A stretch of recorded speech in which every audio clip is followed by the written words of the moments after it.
ம்.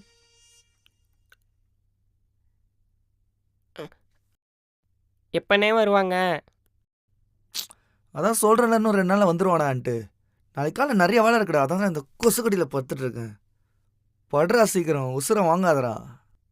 இல்லைண்ணே, ஹோட்டலில் வேலை பார்க்கும்போது வள்ளியம்மா அப்பப்போ திட்டுவாங்க, அடிப்பாங்க.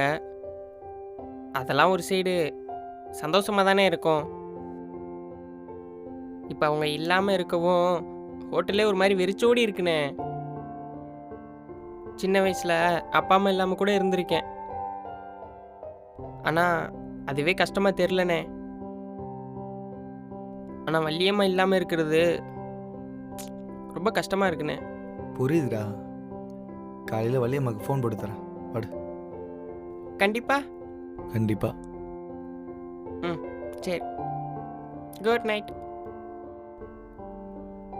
பரவாயில்லையே, பன்னியாரம் நம்மளோட நம்ம அம்மா மேலே இவ்வளோ பாசமாக இருக்கான்.